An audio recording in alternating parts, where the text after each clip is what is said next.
Hi, good morning. Welcome back to Physics 210. Today we're going to discuss your tutorial 5. Okay, look at question number 1. Right, question 1. The solid sphere has a radius of 1.5 cm and a mass of 0.038 kg. So what is the specific gravity of a sphere? So specific gravity we know is the ratio of the density of a material to the density of water. So first we need to calculate the density of the sphere. So the formula is rho sphere is equal to the mass of the sphere divided by the volume of the sphere, and this one here is 0.038 kg, but the volume of the sphere is 4 over 3 pi r cube. So we can put this one in later. Yeah? So we simplify the equation, 3ms over 4 pi r cube. Okay, we put in the value now. Mass 0.038 kg divided by 4 pi. The radius is 1.5 cm. So that will be 1.5 10 to the power negative 2 power 3. Don't forget. Okay, we calculate the density. That will be 3 times 0.038 divided by 4 pi and then multiply by this one. Don't forget the cube also. 1.5 power negative 2 and then to the power, to the power 3. Okay, so that will be 268 kilogram per cubic meter. Okay, so that is our density for the sphere. Now specific gravity, that will be the density of the sphere to the density of water. We assume density of water is 1000, so this one is 2688 divided by 1000, so we have 2.688. Okay, it's just a ratio, so no unit. All right, so that's question number 1, easy peasy. Question number 2, right? An object has a volume of 4 cubic meter and weighs 40,000 Newton. Find its apparent weight in water. Okay, so this one is Archimedes question. Okay, Archimedes problem. So we have the volume, which is equal to 4.0 cubic meter, and the weight of the object. Okay, put here the volume of the object, the weight of the object in air, 40,000 Newton. Now you put the whole thing in we assume the whole thing in water. Okay, it's sink in the water. Okay, so now we need to find out the apparent weight. So the apparent weight, okay, apparent weight is equal to the real weight of the object minus the upthrust. Okay, so our upthrust will be rho gv, and that one is a density of water, and this one is a volume of the object. Okay, because it's totally immersed, we assume totally immersed. Yeah? So this one is what? 40,000 Newton minus rho 1000, and then the G 9.81, and the volume of the object is 4. Okay. Okay, 40,000 and then minus 1000 times 9.81 times 4. Okay, so that is 760 Newton. Okay, 760 Newton. Not that much though. Okay, next, our question 3. Okay, oil flows at a velocity of 1.0 meter per second through section X, this one here. Okay, so the velocity here, I will call this one the Vx is equal to 1 meter per second. The through a circular pipe of radius, this one is diameter. Okay, this one is diameter. The diameter at X is 10 centimeter. The oil rises to 12 meter. Okay, so rises to 12 meter. This one is 12 meter higher than this one. flows through section Y of the pipe, which has a diameter at a Y of only 5 centimeter, half of the one at the X. Okay, so find two things: the volume flow rate. Okay, the volume flow rate, that means find your Q, okay, which is equal to dV dt. Okay, dV dt. B, the velocity of oil at section Y. Okay, this one is to find Vy. Okay, Vy. All right.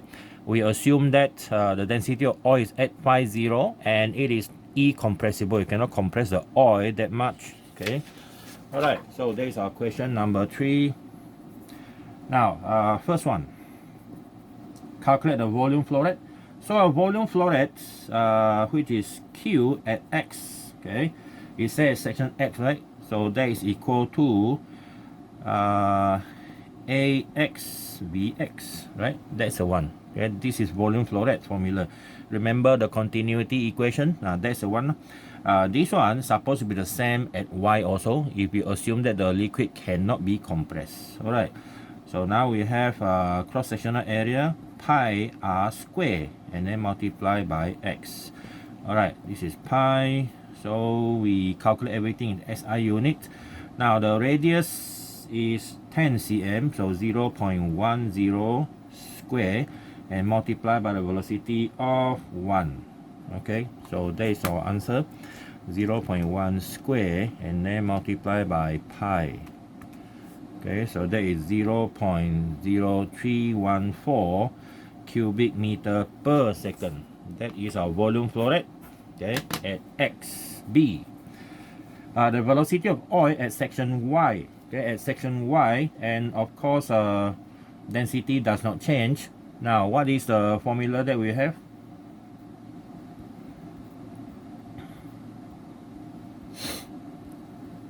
What will be the formula that we can use?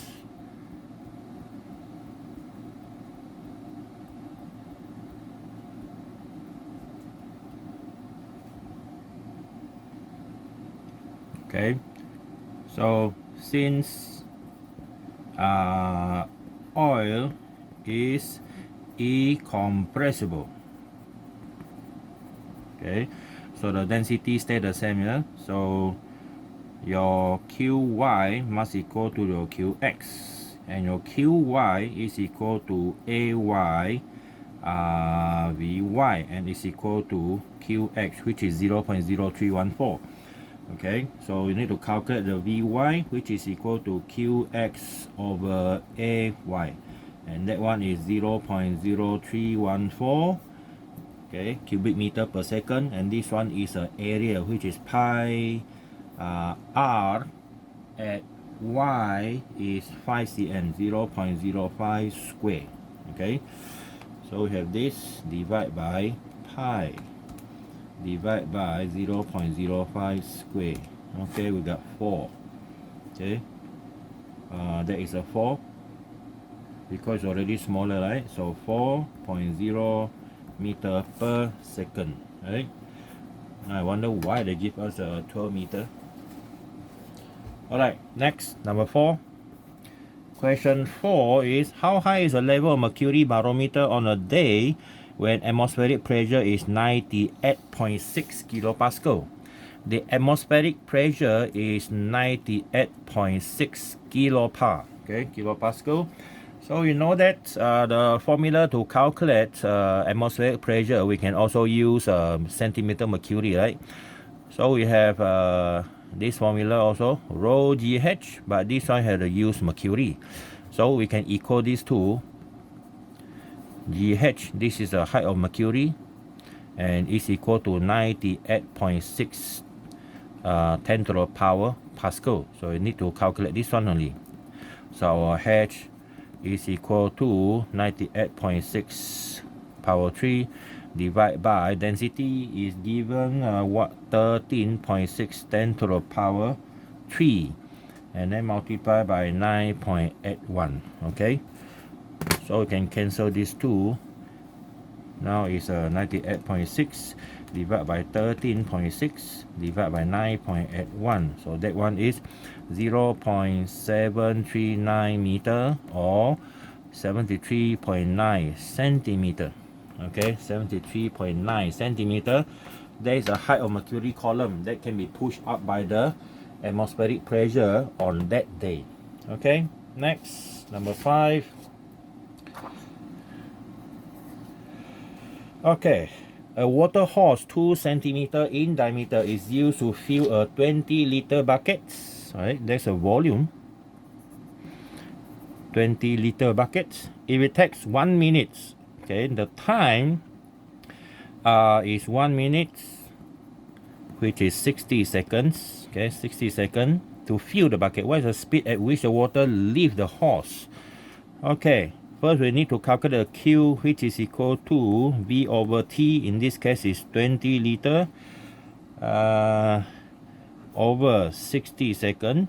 But the liter had to change to cubic, what you call that?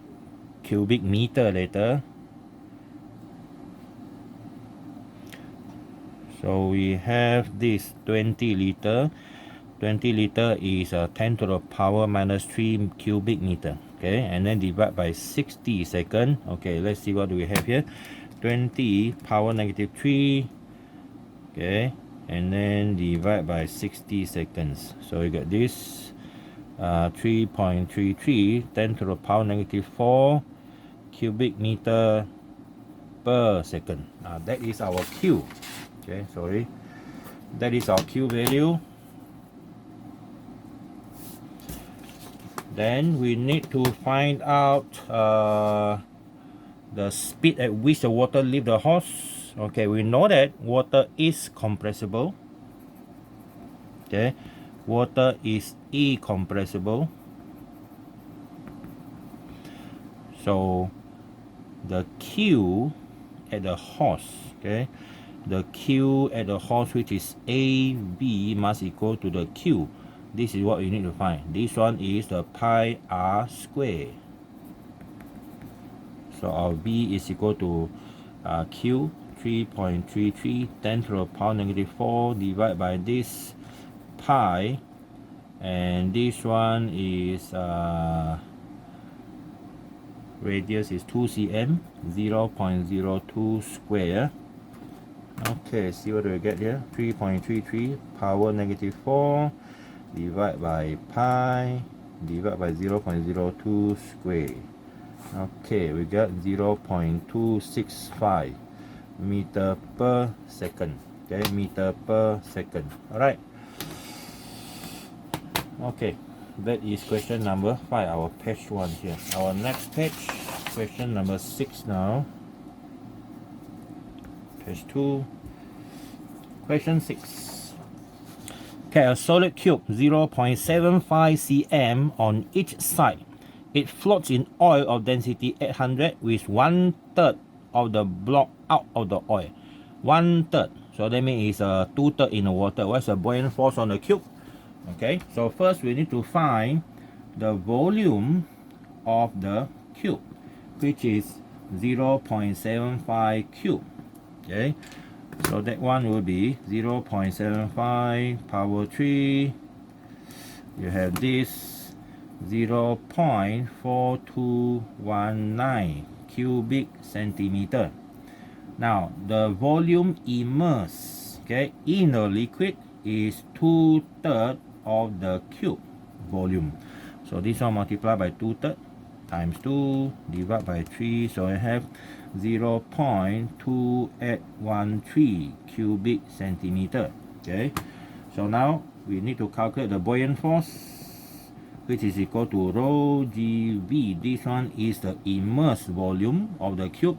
This one is the density of the surrounding medium, which is oil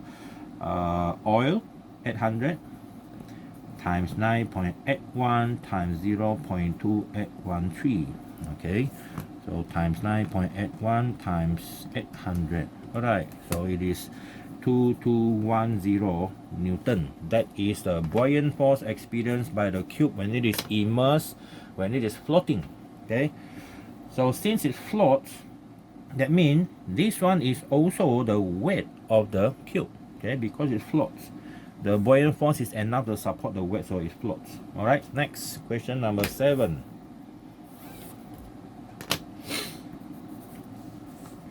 Okay, a 500 Newton weight sits on the small piston of a hydraulic machine.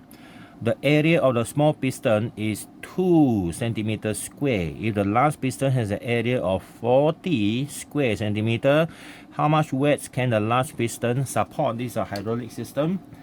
Alright, so we know that according to Pascal principle, the pressure at the smaller piston must equal to the pressure at a large piston. Okay, so maybe we can use small, this one is large. Now pressure we know is F over A. This one is F over A, and this one is small, small, large, large. So we need to find out how much weight here. The force is the weight. So our FL is equal to AL AS multiplied by FS. Okay, this one is what? Pi RL square pi RS square multiplied by Fs. Okay, we cancel that one. So now we know we can use this. Oh, sorry, no need to change because the area is already given, right? The area is already given. So we have this straight away. You can put in the area. This area, large area, is 40 centimeter square. This one is 2 centimeter square. So the centimeter square we can just cancel them. And this one is 500. So now we have what? 20 times, right? 500 times 20. So that means it can support 10,000 Newton of weight. So that is the what we call that. The advantages, okay, to use hydraulic system, okay, based on simple Pascal principle. All right, so you put 500 Newton, you can support 10,000 Newton. All right, okay, next.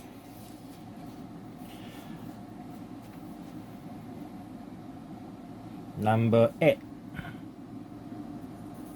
Okay, number 8 says that 275 liter iron tank. Okay, this is an iron tank. This one I might need to draw. Okay, have an iron tank.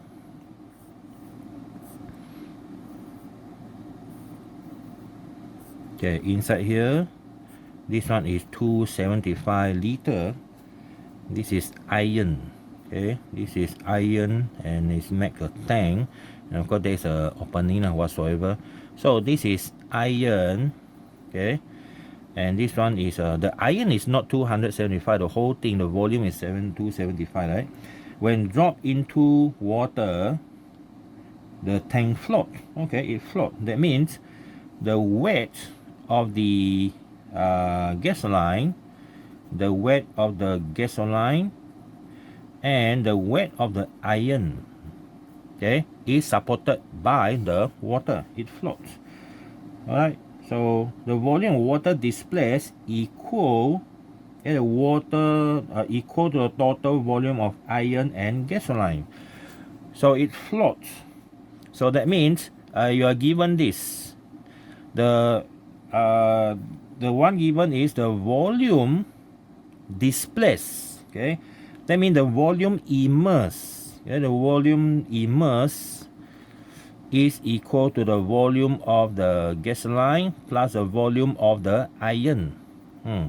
That is given. So we need one more thing, because it say it floats, so we know one more thing. The buoyant force from the water is equal to the weight of the iron plus the weight of the gasoline. Right, so we got two equations here. Alright, so calculate the volume of iron used in making the tank. So you need this one. What is a volume of the iron used to make the tank? Alright, so maybe we can start from here. Okay, we can start from here. So our buoyant force. Okay, we rewrite this one. This one iron plus gasoline. So I simplify this one iron, this one gasoline. So now this one is rho GV. This one is a water. This volume is a immersed volume. That means it's going to be this and this, yeah? And it's equal to the weight of iron. Where the weight of the iron. So that one will be what? Mg, right? The mass of iron plus this one. Okay, let's see what can we do with this one. Okay, here. So we have Mg mass of iron. This is iron plus the mass of gasoline. Here's the mass of gasoline and G. Okay.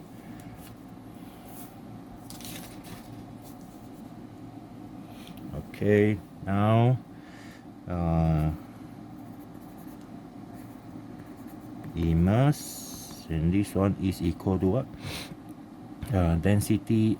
This one is density also. Density of iron,